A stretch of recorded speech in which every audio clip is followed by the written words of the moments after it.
Hola a todos, soy Olimpia. Gracias por estar aquí conmigo en este maravilloso lugar llamado la Biblioteca de los Sueños. Y tengo una gran historia que contarles. Es hora de ponerse cómodo porque acabamos de despegar para un nuevo viaje espacial. Este nos llevará a Marte, la primera misión tripulada a Marte. Y dado que lo hacemos por imaginación, ya puedo decirte que todo va a funcionar bien. Estaremos de vuelta en la Tierra, sanos y salvos. A lo largo del viaje, para entretenerte durante te contaré sobre nuestro destino, el planeta rojo, y los desafíos de superar viajar a Marte, aterrizar, subsistir y, claro, regresar. Desde la energía necesaria y la distancia, hasta la radiación o la convivencia de un grupo pequeño de astronautas durante un viaje de varios meses. También hablaremos sobre la terraformación como concepto y cómo podría aplicarse a Marte y muchas otras cosas. Como siempre, no es necesario que veas el video para seguirlo. Si lo deseas, puedes cerrar los ojos y concentrarte solo en el sonido de mi voz mientras nos embarcamos juntos en esta aventura. Si eres tan amable, te pido te suscribas a mi canal y hagas clic en el botón me gusta. Esto ayuda a apoyar el canal y limita los anuncios tanto como sea posible para no interrumpirte. Síguenos también en Facebook para los anuncios, donde te dejamos saber cuál será nuestra próxima historia. Si te quedas dormido y deseas reanudar el video más tarde o saltar directamente a una parte particular de la historia, las marcas de tiempo se enumeran en el primer comentario y también en la descripción del video. Ahí también encontrarás enlaces a diferentes opciones de transmisión como Spotify, Apple Podcasts y Amazon Music, entre otros. Pero antes de comenzar, adopta una posición cómoda. Respira profundamente y relájate. Cuando exhales, libera la tensión en tus hombros y permite que el sonido de mi voz te guíe a través de este viaje. Bien, hay mucho que discutir y la Tierra ya se está haciendo más pequeña y hemos cruzado la órbita de la Luna, pero todavía quedan millones de kilómetros por cruzar antes de llegar a Marte. En futuros cruceros espaciales viajaremos más rápido que la velocidad de la luz para llegar a exoplanetas y galaxias. Tales velocidades desafían las leyes de la física tal y como las conocemos, y hay buenas razones para estimar que no se pueden lograr físicamente. Pero esta noche estamos viajando a unos pocos puntos porcentuales de la velocidad de la luz que serán suficientes para completar el viaje de ida y vuelta en aproximadamente una hora. Tal velocidad nunca ha sido alcanzada por los hombres, pero es teóricamente posible, al menos. Entonces, ¿cuál es la distancia entre la Tierra y Marte? No hay una respuesta única a esta pregunta, porque la distancia cambia constantemente. Desde que empezaste a escuchar esta historia, la distancia ha cambiado en miles de kilómetros a medida que los dos planetas siguen sus órbitas alrededor del Sol a gran velocidad. A veces están a ambos lados del Sol y cuando esto sucede, Marte es invisible desde la Tierra. Cuando los dos planetas están en lados opuestos al Sol, La distancia es máxima y alcanza los 400 millones de kilómetros. Esto sería como 10.000 veces la circunferencia de la Tierra. Pero también hay momentos en que Marte está mucho más cerca. Cuando la Tierra y Marte se alinean en el mismo lado del Sol, y en este caso la distancia se reduce a unos 55 millones de kilómetros, casi 8 veces menos. Aproximadamente cada 26 meses, Marte alcanza lo que se llama un acercamiento cercano a la Tierra. Este acercamiento es un momento ventajoso, es decir, el momento adecuado para enviar misiones a Marte. Pero la distancia a la que se produce un acercamiento cercano no siempre es exactamente la misma, porque no es tan sencilla. Las dos órbitas de la Tierra y Marte no están exactamente en el mismo plano, están ligeramente inclinados entre sí, y las formas exactas de estas órbitas cambian constantemente porque están influenciadas por la posición de otros cuerpos, especialmente Júpiter, que tiene una influencia significativa en la órbita de Marte. A escala del sistema solar, hay que hacer cálculos para tener en cuenta las velocidades y la influencia de todos los cuerpos implicados. Por lo tanto, hay una gran cantidad de modelos y matemáticas involucradas en la realización de estimaciones precisas. Esto es crucial, porque una sonda no puede permitirse el lujo de perder su destino en constante movimiento, que pueda estar a millones de kilómetros de distancia. Es necesario comprender bien las velocidades orbitales y todos los factores que influyen en ellas para prevenir este tipo de percances. Con todos estos elementos en juego, no todos los acercamientos cercanos entre Marte y la Tierra son exactamente iguales.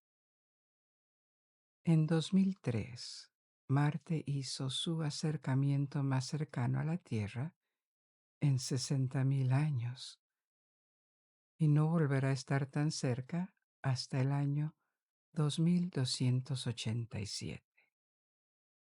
Mientras tanto, los humanos tendrán que viajar una distancia mayor para cerrar la brecha entre la Tierra y Marte. La NASA tiene dos misiones relacionadas con Marte en marcha. La misión Artemis está destinada a establecer un puerto espacial estadounidense en la Luna para futuros lanzamientos en el espacio profundo. La tripulación de Artemis, compuesta por 3 estadounidenses y un canadiense, volará por la Luna en el año 2025 y luego aterrizará en la Luna en el año 2026. La segunda misión se conoce simplemente como Mars Sample Return o Retorno de Muestras de Marte, que es una campaña para traer muestras de suelo y rocas de Marte a la Tierra. Dado que las sondas o naves espaciales necesitan regresar, estas misiones deberán planificarse a lo largo de varios años. No es posible simplemente llegar, aterrizar en Marte, tomar muestras durante unas semanas y luego regresar inmediatamente, porque durante ese tiempo que se pasa en el planeta, la distancia de la Tierra habrá aumentado en millones y millones de kilómetros. Y la distancia, el tiempo y el espacio no son los únicos elementos que importan. La energía necesaria para aterrizar y regresar es quizás aún más importante. Incluso el viaje más corto no es necesariamente el más realista o alcanzable. Al fin y al cabo, almacenar combustible es complicado, ocupa mucho espacio y es pesado, por lo que requiere energía en forma de combustible para transportar combustible como parte de la carga de una nave espacial. Tan pronto como comenzaron los vuelos espaciales, los astrónomos e ingenieros comenzaron a estudiar los caminos más eficientes hacia el espacio. Cuando se trata de consumo de energía, una forma económica de viajar entre planetas es saltar de una órbita a otra, siguiendo una órbita elíptica. Este tipo de transferencia se denomina órbita de transferencia de Hohmann. Esta es la órbita que siguió, por ejemplo, la sonda InSight, enviada por la NASA hace unos años. Implica un tiempo de viaje de aproximadamente 9 meses, desde la Tierra a Marte.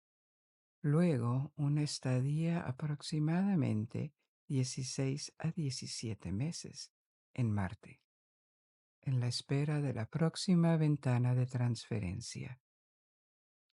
Y otro viaje de 9 meses para regresar a la Tierra, es decir, 3 años en total para el viaje de ida y vuelta.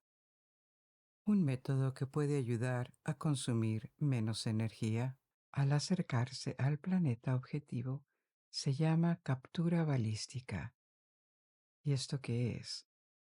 Cuando las naves espaciales utilizan la órbita de transferencia Hohmann, normalmente se requiere que la nave espacial queme combustible para reducir la velocidad en el planeta distante, ya que cuando la nave se acerca a él, viaja más rápido en el espacio que su destino. Tiene que ponerse al día. El combustible necesario para reducir la velocidad tiene que ser transportado desde la Tierra, lo que aumenta el costo y la complejidad de la nave.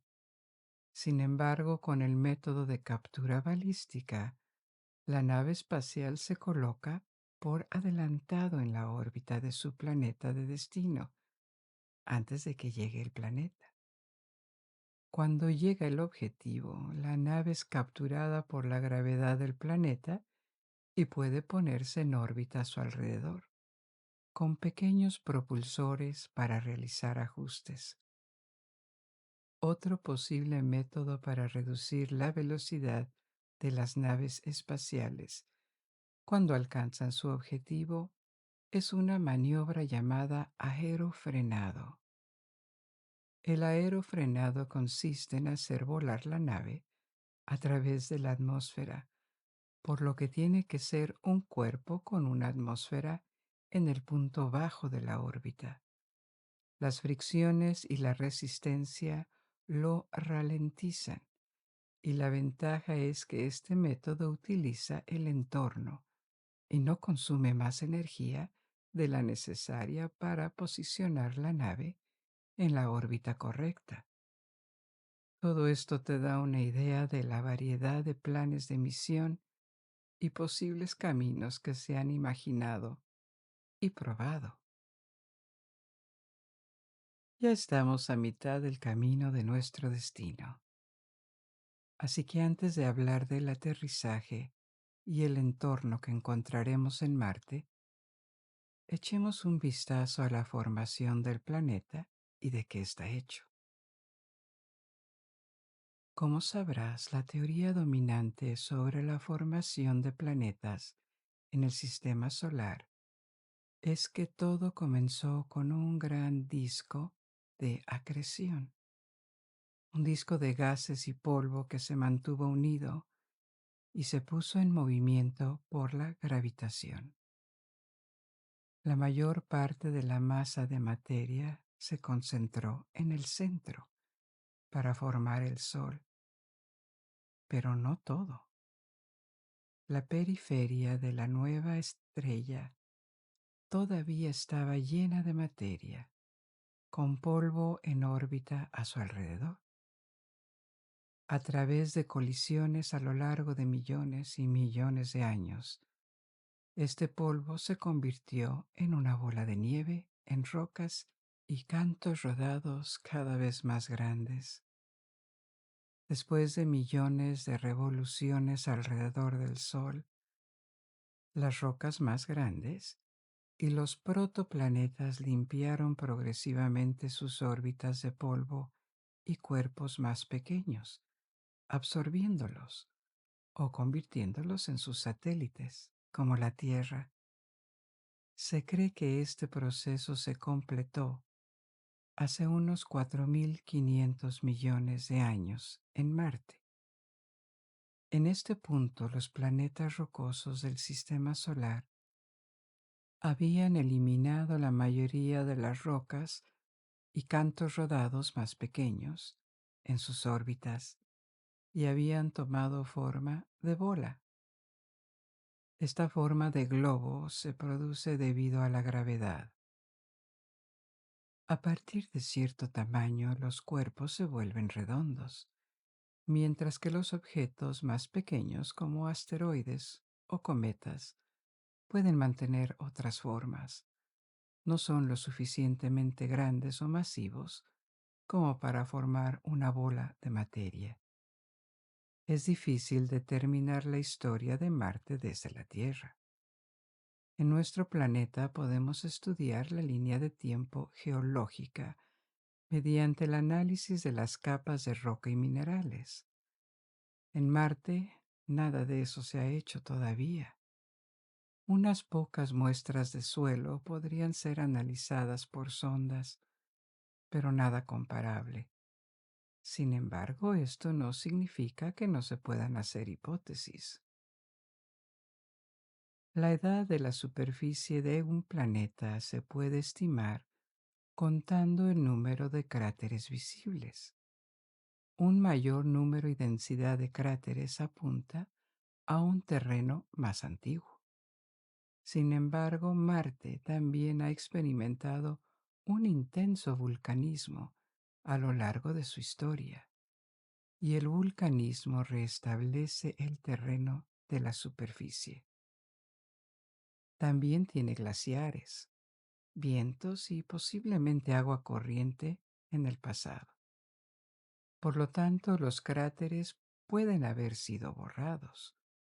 Con estos medios limitados para estimar la edad de la superficie, se cree que la parte más antigua se encuentra en el hemisferio sur. La superficie tendría unos 3.800 millones de años. En el hemisferio norte, los paisajes están dominados por grandes llanuras que habrían aparecido más tarde, después de las últimas oleadas de bombardeos de asteroides. Se cree que después de su formación, hace aproximadamente 4.000 millones de años, Marte tenía una atmósfera densa. Esta atmósfera se formó como resultado de impactos de asteroides y cometas, así como de gases que escapan del manto del planeta. Esta atmósfera primitiva habría sido mucho más densa que la de la Tierra, lo que implica una mayor presión. En estas condiciones, el vapor de agua en la atmósfera podría haberse condensado en un océano, posiblemente incluso en un océano global. Sin embargo, este océano habría existido a altas temperaturas, similares a una olla de presión. A lo largo de millones de años, esta gran masa de agua comenzó a enfriarse, creando potencialmente la primera oportunidad para la aparición de vida hace unos 4.400 a 4.300 millones de años. Es importante tener en cuenta que esto es puramente especulativo y se basa en modelos. No hay pruebas directas de ello. En cualquier caso, esta atmósfera primitiva habría carecido de estabilidad porque, a medida que el planeta se iba enfriando, habría escapado al espacio o se habría incorporado a la superficie.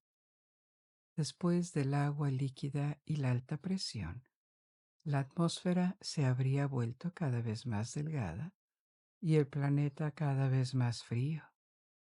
Como resultado, convirtiendo el agua en hielo. Los siguientes 400 millones de años, de hace 4100 a 3700 millones de años, podrían haber seguido ocurriendo muchos cambios drásticos, bombardeos de asteroides, como en la Tierra. En el hemisferio sur, la superficie dataría de este periodo, como en la Tierra. Marte probablemente tiene un núcleo líquido, hecho principalmente de metal. Los metales tienden a converger en el centro de los planetas debido a su mayor masa. El núcleo está cubierto por un manto y una corteza sólida mucho más delgada. En promedio, esta corteza hoy tendría alrededor de 50 kilómetros de espesor, en comparación con los 40 kilómetros de la Tierra. Una vez más, esta es una estimación que parece posible, incluso razonable.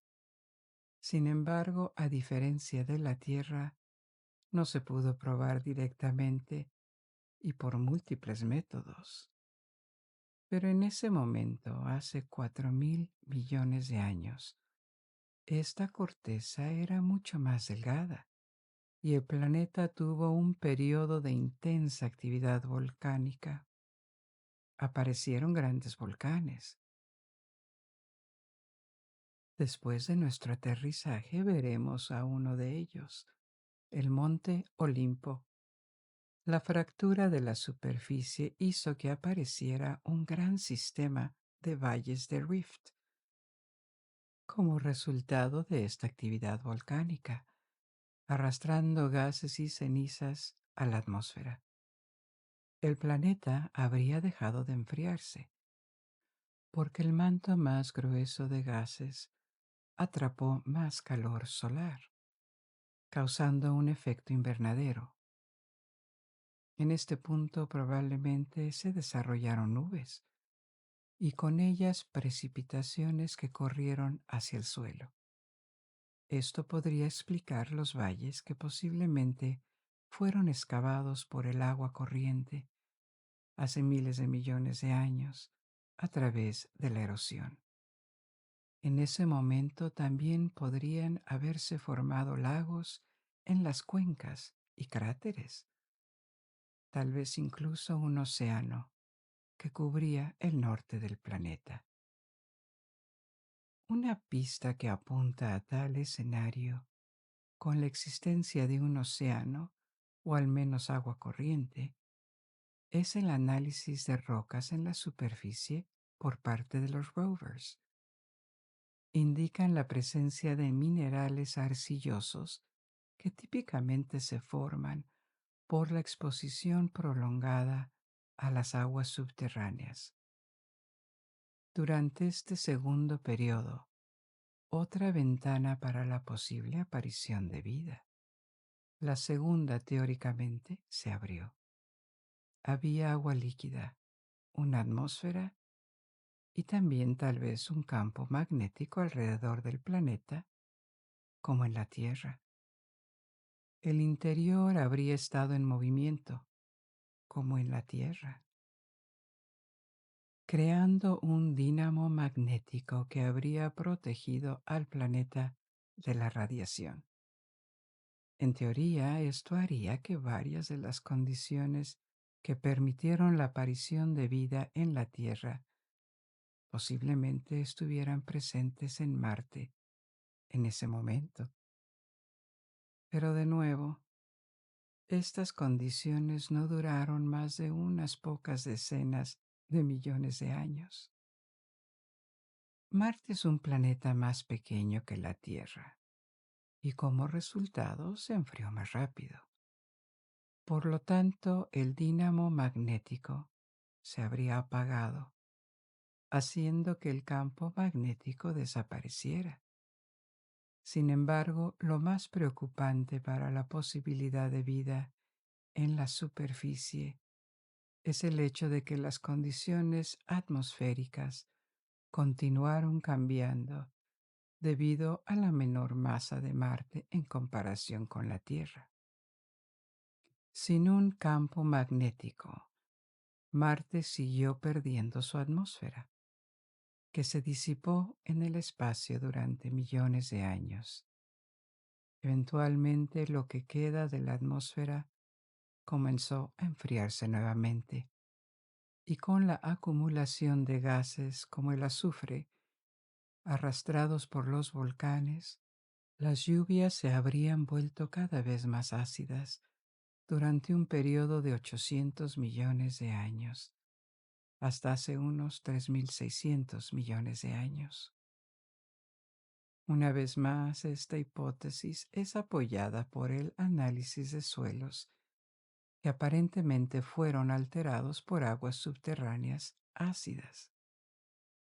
A medida que la temperatura bajaba, gran parte del agua se habría congelado, posiblemente bajo los bombardeos de la superficie de asteroides que se habían vuelto cada vez más frecuentes durante cientos de millones de años.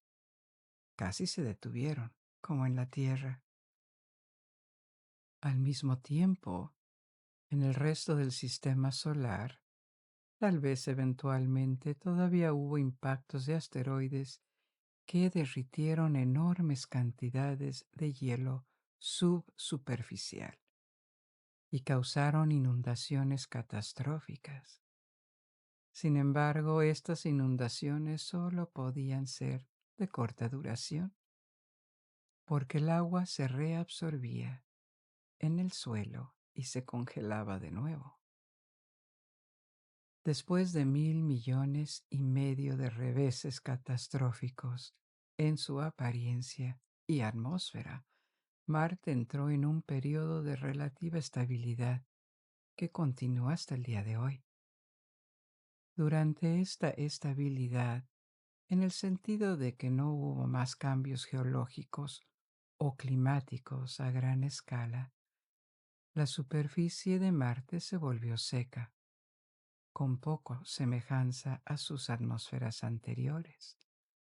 La nueva atmósfera se ha vuelto tan delgada que hay muy poca presión en la superficie, tanto que el agua se vaporiza instantáneamente al llegar a la superficie. Por lo tanto, ya no puede haber agua líquida. A lo largo de 3.000 millones de años, todavía había erosión, con fuertes vientos de vez en cuando. Los volcanes aparecieron y modificaron la superficie, como lo hacen en la Tierra, pero no parece haber tectónica de placas como en la Tierra. Es posible que la cara de Marte no haya cambiado radicalmente durante mucho tiempo. Ahora, visto desde el espacio, tiene este color rojo que proviene de la oxidación del hierro, y es óxido lo que le da a Marte su nombre de planeta rojo. Los polos permanecen cubiertos de hielo, y el tamaño de este continente de hielo en los polos probablemente varía durante periodos muy largos, dependiendo de la distancia de Marte al Sol. Les contaré más sobre las condiciones en la superficie, pero ahora es momento de aterrizar, porque hemos llegado a nuestro destino. Hicimos este viaje rápidamente, pero para los astronautas llevará meses. Los astronautas que ya han pasado largos periodos en el espacio, incluyendo más tiempo del necesario para llegar a Marte, pero fue en las estaciones espaciales que permanecieron en la terraza de la órbita baja. Ahora bien, no se puede pasar por alto la carga psicológica de saber que estás viajando cada vez más lejos de tu planeta a una aventura potencialmente peligrosa y en un entorno donde solo la tecnología puede mantenerte con vida. Esto probablemente recrea la experiencia de los exploradores que salieron de Europa por mar en los siglos XV y XVI, con sus tripulaciones a merced de los océanos impredecibles durante meses. Hubo situaciones de motín o desesperación. Este factor humano ciertamente se puede superar seleccionando astronautas altamente capacitados y asegurándose de que su dinámica de grupo funcione para la misión. Sin embargo, las dimensiones psicológicas y sociales de este tipo de viaje plantean desafíos que no pueden eliminarse por completo. Además, existen dificultades biológicas y físicas. Los cuerpos humanos no han evolucionado para la vida en el espacio, especialmente en un entorno de gravedad cero. No se trata solo de la pérdida de hueso o músculo, cuando no necesitamos compensar la gravedad durante un periodo prolongado de tiempo. Hay otros aspectos que afectan el metabolismo y la forma en que nuestro cuerpo se cura. Por ejemplo, sería difícil tratar una fractura sin gravedad. Y esto también es algo a lo que los astronautas tendrían que prestar atención, ya que no podrían permitirse el lujo de hacerse daño. Pero el mayor problema médico en el espacio, sin duda, es la radiación. En la Tierra estamos protegidos de la radiación por nuestro campo magnético y la atmósfera. Las radiaciones de las que hablamos aquí son corrientes de partículas diminutas, trozos de átomos o energía que existen en el espacio o provienen del Sol. El Sol los expulsa constantemente en todas las direcciones y viajan a través del sistema solar. Este es un gran problema para las estadías prolongadas en el espacio, porque es difícil protegerse completamente contra ellas, incluso dentro de naves espaciales o estaciones. Pasar un día en la Estación Espacial Internacional, por ejemplo, equivale aproximadamente a 10 sesiones de radiografías de tórax. Si es por 1 o 2 días, no hay consecuencias medibles. Pero cuando son 4 meses, el daño al ADN, los ojos y el sistema inmunológico pueden llegar a ser preocupantes. Y es más que suficiente para aumentar significativamente el riesgo de cáncer. Este está lejos de ser el peor lugar en el espacio. Se encuentra en una órbita baja y todavía dentro del campo magnético de la Tierra. Por lo tanto, viajar más lejos en el espacio implicará mayores dosis de radiación.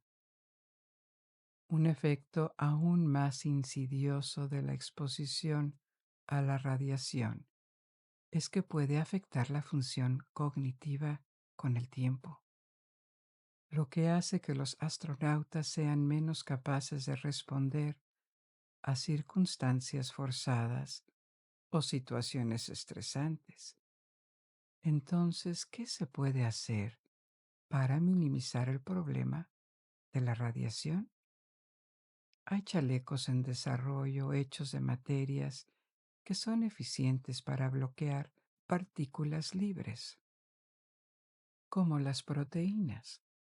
Por ejemplo, chalecos de polietileno. El polietileno es fácil de fabricar, es un plástico que usamos todo el tiempo y es el material utilizado para el agua embotellada. Hay instrumentos de detección de radiación que podrían alertar a los astronautas cuando pasen por un lugar donde la radiación es más intensa y podrían moverse a una parte de la nave donde haya un mejor blindaje. Los metales que componen los cascos de las naves espaciales no son buenos para detener la radiación, pero otros materiales aparte del polietileno, por ejemplo el hidrógeno, funcionan bien. Sería posible integrar materiales ricos en hidrógeno en la estructura de la nave espacial, o tal vez simplemente revestir las paredes con tanques de agua.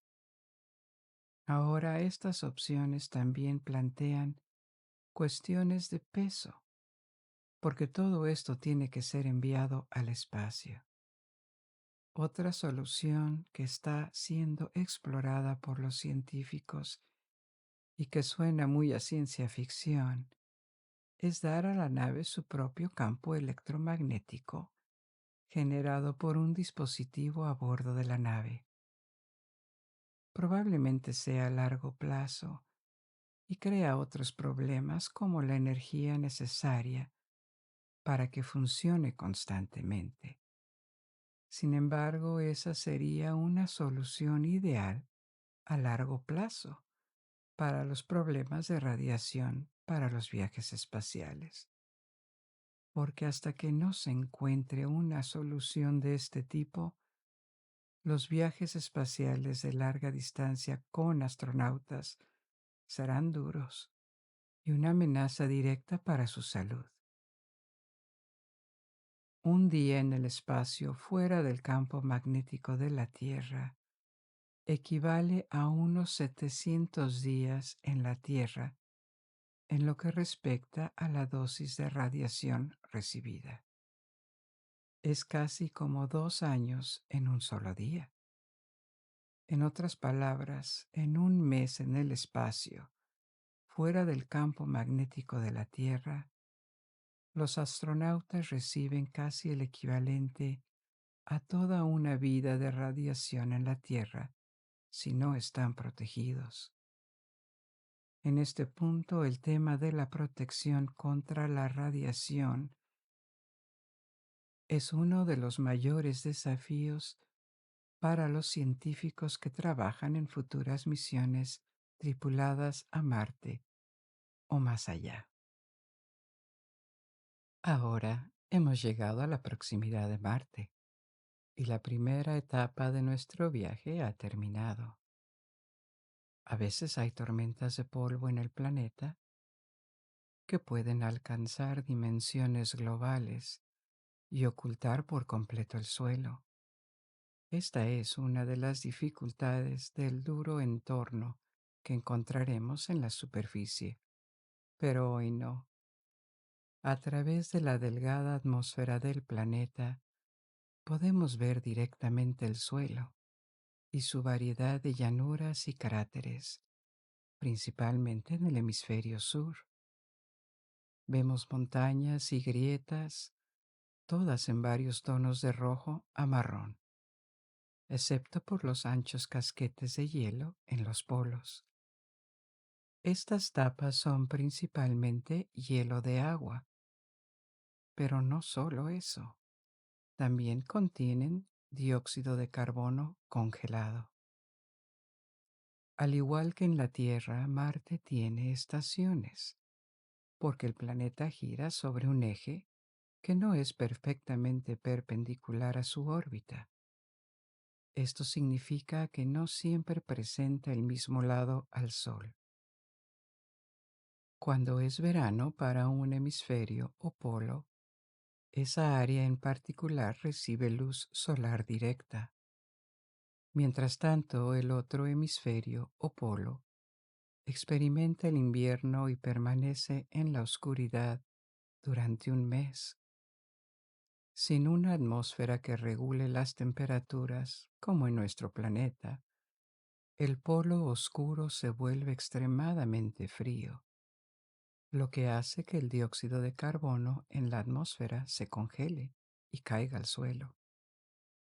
Esto da como resultado una capa de hielo de dióxido de carbono que cubre el polo oscuro. Sin embargo, cuando llega el verano, la luz hace que el dióxido de carbono se sublime, es decir, lo convierte instantáneamente de sólido a gas.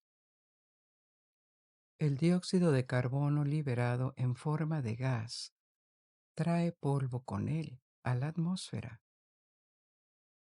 y las nubes forman nubes que parecen cirros en la Tierra hasta el próximo cambio de estación, cuando el dióxido de carbono se congele de nuevo y vuelva a caer al suelo. Seguiremos explorando la superficie, pero ahora vamos a aterrizar. Lo haremos como probablemente las primeras misiones humanas aterrizarán en un cohete. Para que pudiéramos despegar al final de la misión y regresar a la nave espacial que quedó en órbita alrededor del planeta e iniciar el viaje de regreso a la Tierra. Una docena de pequeñas naves espaciales ya han aterrizado con éxito en Marte.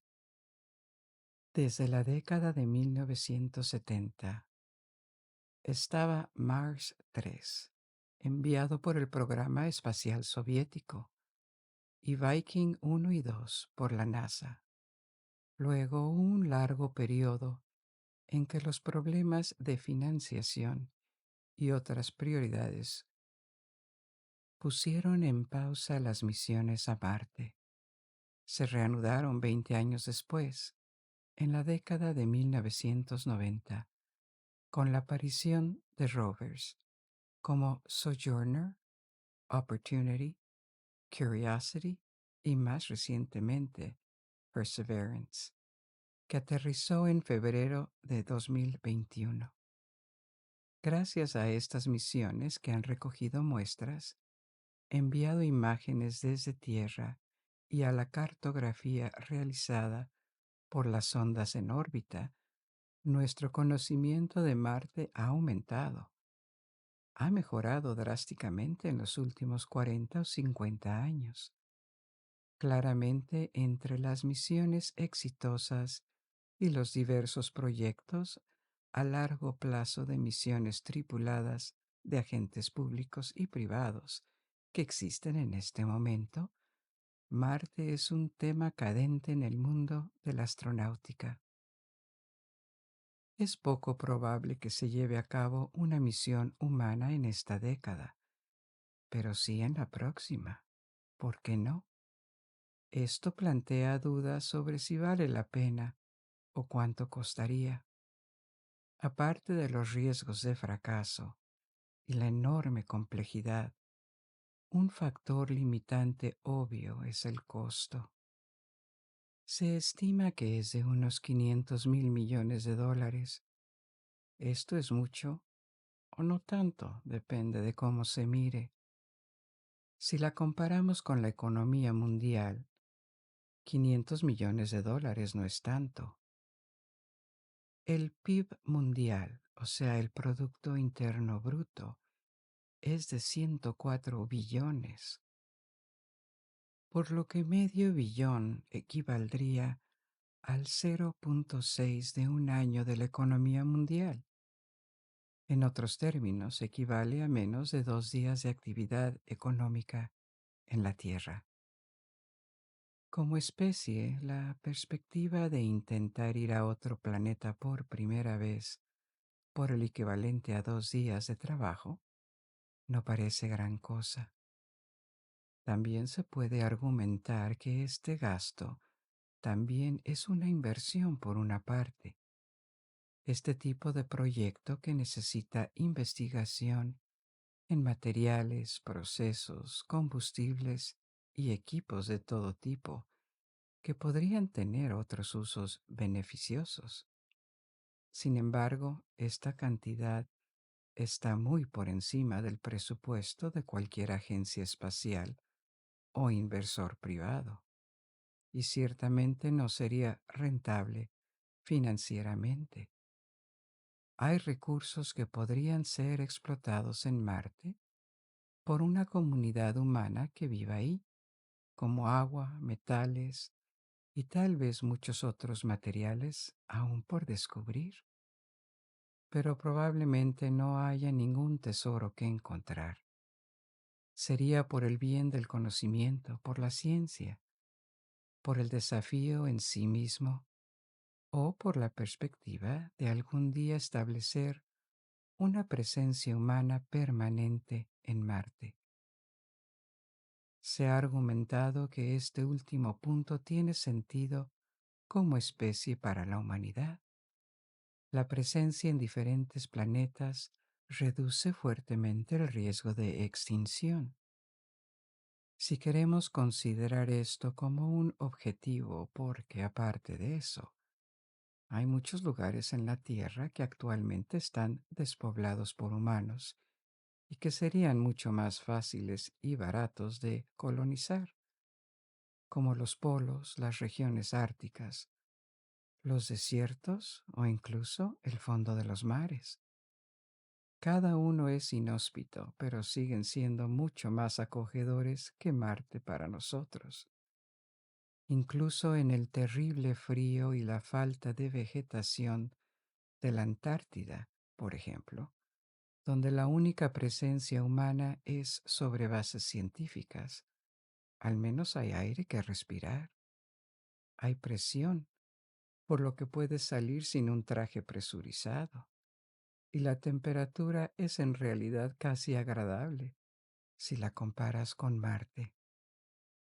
En Marte la atmósfera es demasiado delgada para retener el calor por la noche y está más lejos del Sol que la Tierra.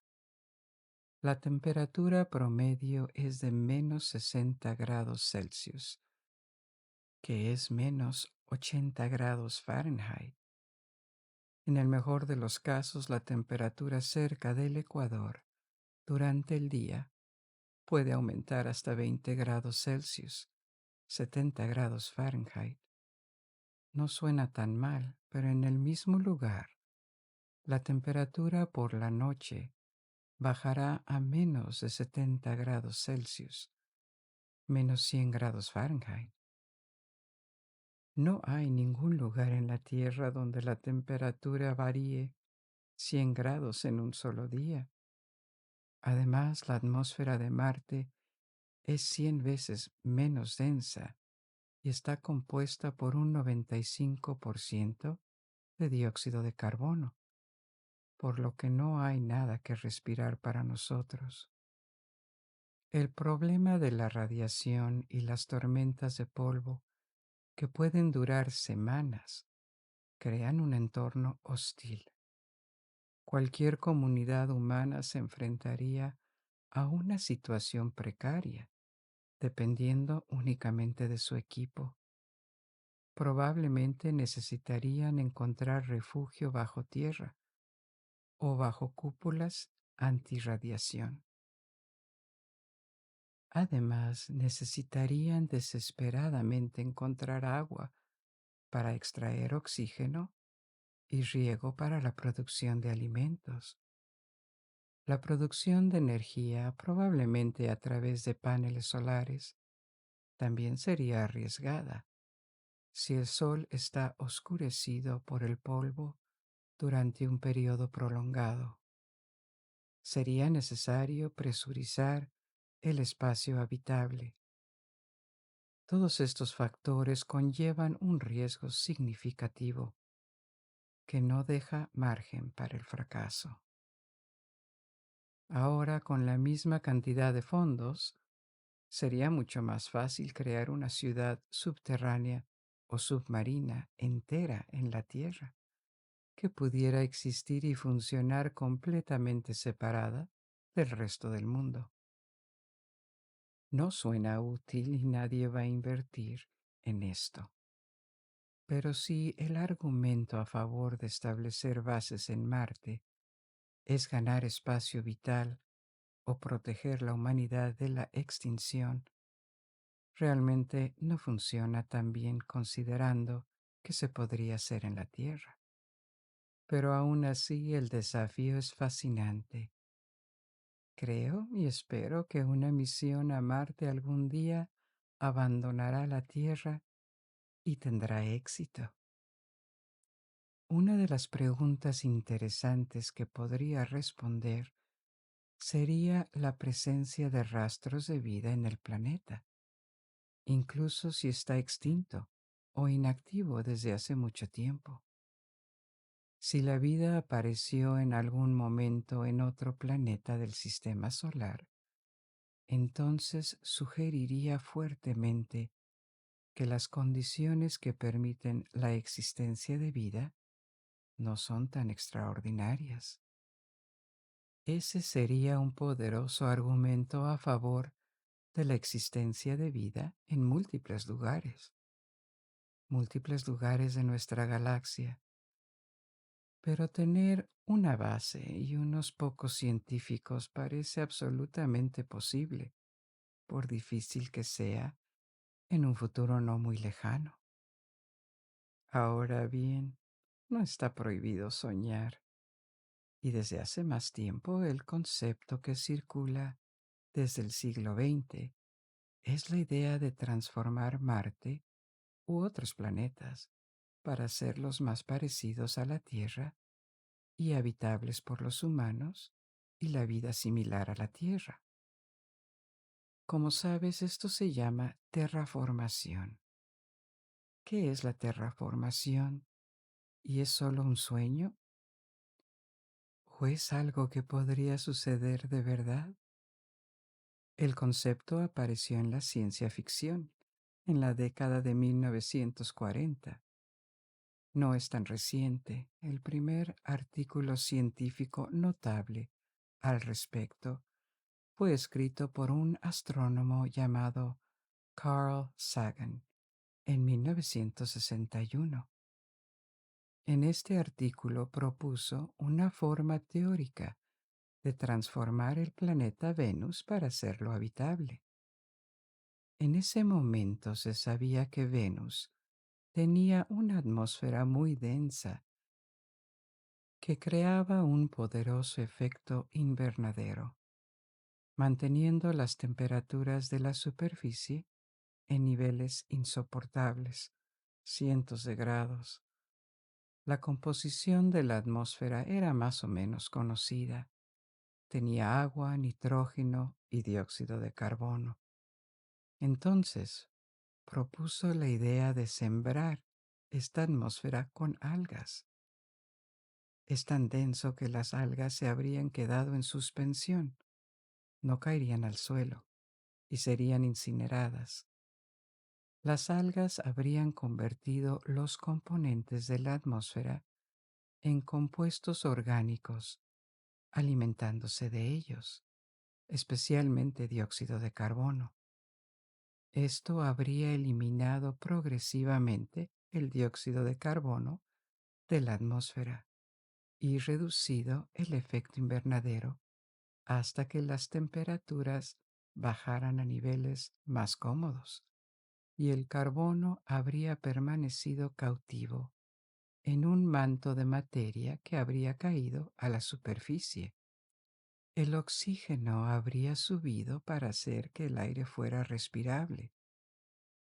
Esto fue inteligente, pero descubrimientos posteriores demostraron que no podía funcionar, porque las nubes de Venus son muy ricas en ácido sulfúrico, que habría destruido las algas. Y otro problema aún más insuperable era que el ambiente era demasiado tenso. Las algas podrían descomponer el dióxido de carbono en carbono y oxígeno, pero el oxígeno se habría mantenido alto, mientras que el carbono puro habría caído a la superficie, habría sido incinerado y a través de la combustión habría regresado a la atmósfera como gas. Sagan también propuso un proyecto de terraformación para Marte en la época de 1970, y debido a que es ciertamente el planeta más similar a la Tierra en el sistema solar, el concepto de terraformación de Marte ha persistido durante décadas. Como vimos anteriormente, no es imposible que Marte haya tenido un entorno similar al de la Tierra en su historia hace mucho tiempo, con una atmósfera más espesa y abundante agua, posiblemente agua líquida. Si se produjeron los mecanismos que causaron este cambio en la atmósfera, podrían revertirse. Anteriormente mencioné las probables razones que causaron que Marte perdiera la mayor parte de su atmósfera. Una de las razones es la ausencia de un campo magnético que permite que el viento solar se lleve la atmósfera. Además, Marte tiene una gravedad más baja en comparación con la Tierra. En la superficie de Marte, un objeto que pesa 45 kilos, en la Tierra pesaría solo 17 kilos. Como resultado, los astronautas que caminan sobre la superficie no podrían generar tanta fuerza como en la Luna, pero se sentirían más ligeros en comparación con la Tierra. Además, la menor gravedad significa que la atmósfera está menos unida al planeta en comparación con los planetas más masivos. Y finalmente, la última razón de la pérdida de esta atmósfera es que cuando hay dióxido de carbono en la atmósfera y hay agua presente, tiende a reaccionar con las rocas en la superficie para formar carbonatos, que son sales sólidas. Por lo tanto, esto tiende a alejar la atmósfera y a unirla a la superficie. Esto sucede en la Tierra, pero debido a la actividad volcánica que expulsa nuevos gases a la atmósfera, hay una especie de equilibrio y la atmósfera de la Tierra no se erosiona por su absorción en la superficie. Por lo tanto, estos diversos efectos, la atmósfera de Marte probablemente fue llevada en el pasado al espacio y absorbida por el propio planeta. Estos problemas se deben a la masa de Marte, la falta de suficiente actividad volcánica y la ausencia de un campo magnético planetario. Estos problemas no pueden desaparecer fácilmente. Esto es lo que es Marte. Y por estas razones parece complicado darle una atmósfera similar a la de la Tierra, porque incluso suponiendo que se pudiera hacer técnica y financieramente, esta atmósfera sería inestable y necesitaría un mantenimiento constante y reajustes constantes para mantenerse en su lugar. Tendría que ser reemplazado artificialmente, ya que tiende a adelgazarse sin intervención. Hay otros problemas técnicos. Para ser habitable, esta atmósfera tendría que ser calentada. Marte recibe menos luz del Sol que la Tierra, debido a su distancia. El nivel de luz es aproximadamente el 60% de la Tierra solamente.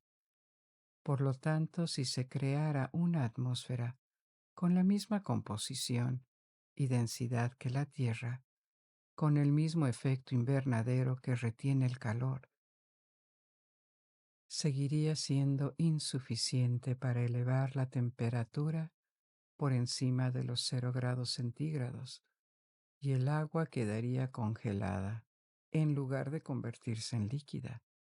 Y entonces, incluso si todo esto pudiera superarse, El suelo es tóxico para nosotros. Contiene mucho cloro, demasiado para que sea apto para la agricultura. También tendría que ser modificado químicamente. Todos estos problemas, y hay otros, en realidad tienen soluciones que son teóricamente posibles y muchas veces están a nuestro alcance tecnológico. Sin embargo, en la práctica parece claramente imposible de hacer por el momento. A la escala de todo un planeta, simplemente no tenemos suficiente energía y la posibilidad de enviar el enorme equipo necesario a Marte. Pero imaginemos que lo intentamos. ¿Cuáles podrían ser los métodos empleados para terraformar Marte? El punto de partida tendría que ser generar un efecto invernadero que está mayoritariamente ausente en este momento mediante la inyección de gases a la atmósfera. Estos gases atraparían el calor solar cerca de la superficie y ayudarían a iniciar el proceso de calentamiento global que algún día podría hacer que el agua en los polos y el subsuelo se derritiera. También aumentaría la presión y la harían más llevadera para los humanos. Por el momento la presión es solo el 1% de la presión de la Tierra, por lo que un traje presurizado es absolutamente necesario. Sin embargo, si esta presión alcanzara solo el 25 o 30% de la Tierra, ya sería posible salir sin traje. Bastaría con una máscara de oxígeno. Hay compuestos con un importante efecto invernadero, como el amoníaco y los hidrocarburos, que abundan en el sistema solar y podrían ser importados a Marte. Sabemos dónde encontrarlos, por ejemplo, en las lunas de Júpiter.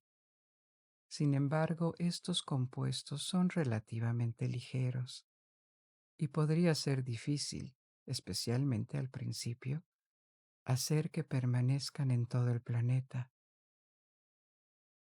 Otra opción sería liberar gases con efectos invernadero, muy potentes a la atmósfera, como los compuestos de flúor.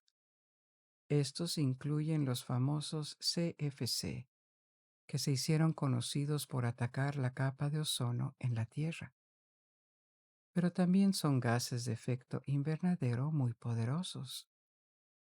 De hecho, son miles de veces más potentes que el dióxido de carbono. El flúor está presente en la corteza de Marte en mayor cantidad que en la Tierra, hasta donde sabemos. Por lo tanto, una idea podría ser fabricar estos compuestos a partir de los materiales presentes en el suelo y liberarlos a la atmósfera.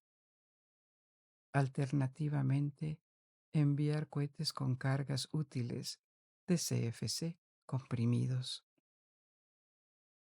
Cuando se trata de calentar el planeta, una solución propuesta podría ser usar espejos orbitales para redirigir más luz solar a la superficie.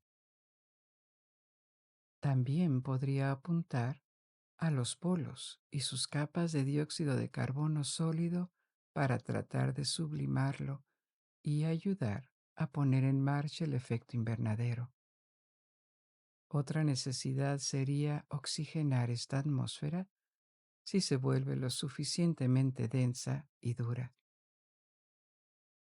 La ciencia ficción a menudo utiliza la idea de sembrar el planeta con algas o vegetación. En general esto podría ayudar, pero no es una solución tan buena, porque la producción neta de oxígeno por parte de las plantas terrestres es bastante pequeña. Incluso en la Tierra las plantas reabsorben oxígeno por la noche y de hecho en la Tierra se producen más de 2/3 del oxígeno generado por los océanos. Probablemente sería necesaria agua líquida para llenar la atmósfera de oxígeno y sustentar la vida vegetal capaz de soportar inicialmente las condiciones extremas de baja presión y frío. Alternativamente, se podría introducir agua o una solución alternativa podría ser la creación de oxígeno a partir del agua en plantas industriales. Como sabes, el oxígeno es el principal componente del agua junto con el hidrógeno.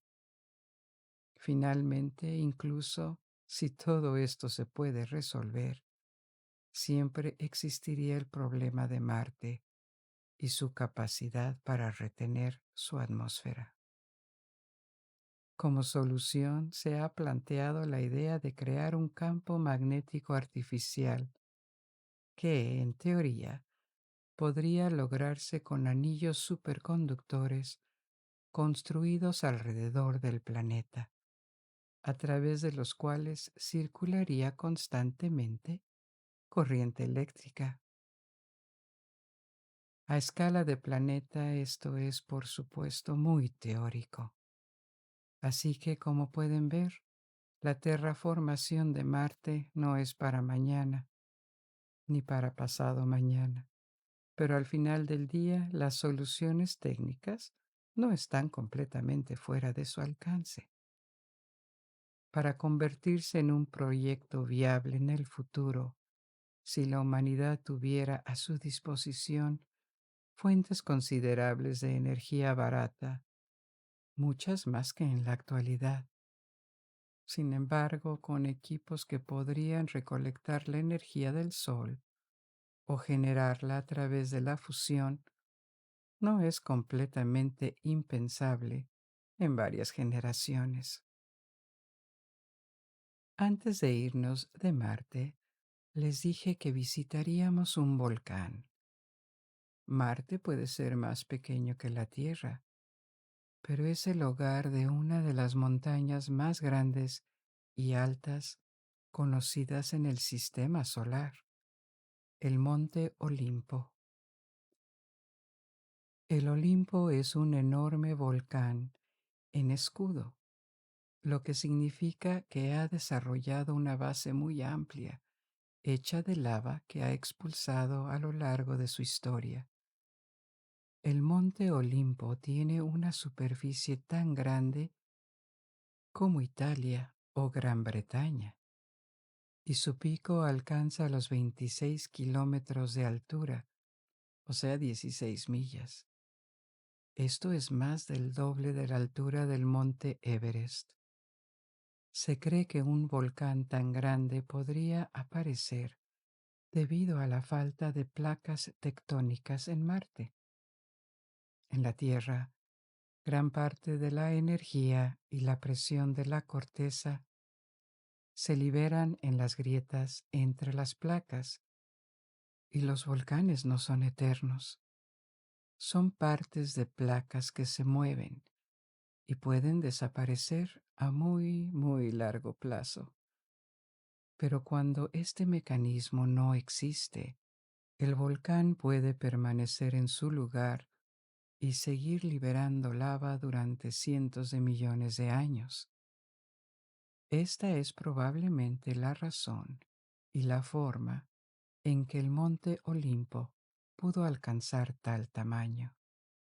Y esto es interesante porque si la lava sigue acercándose a la superficie en Marte y asumiendo que hay bolsas de agua atrapadas bajo tierra, entonces en algunos lugares particulares puede haber agua líquida debajo de la superficie, agua calentada por una fuente geotérmica. Hay muchas otras cosas interesantes que decir sobre Marte. También tiene satélites y estamos en un momento histórico emocionante en lo que respecta a la exploración espacial. Después de las hazañas iniciales de ir a la Luna y enviar sondas a los diversos rincones del sistema solar, en la década de 1960, la exploración espacial se había disminuido en las décadas siguientes, pero hay un resurgimiento en este momento con diferentes actores. Está la NASA, las empresas privadas, China, la ESA, Rusia, Japón. Muchas de las misiones y proyectos previstos son colaborativos. Tal vez no con China, pero en general lo son. Todavía puede parecer dolorosamente lento cuando sigues las noticias espaciales a diario. Estos proyectos llevan años, pero a escala histórica parece que estamos volviendo al tipo de emoción que solía haber en las décadas de 1950 y 1960, y estoy feliz por eso. Así que ahora vamos a regresar a la Tierra, porque este es el final de nuestro viaje por la noche. Como siempre, espero que te haya gustado y que hayas aprendido algunas cosas. Ahora puedes dejarte soltar y quedarte dormido. O si lo deseas, puedes escuchar alguna otra historia que está en mi biblioteca. Pero te hablaré con un nuevo viaje de exploración muy pronto. Y hasta que nos volvamos a encontrar. Buenas noches. Duerme bien.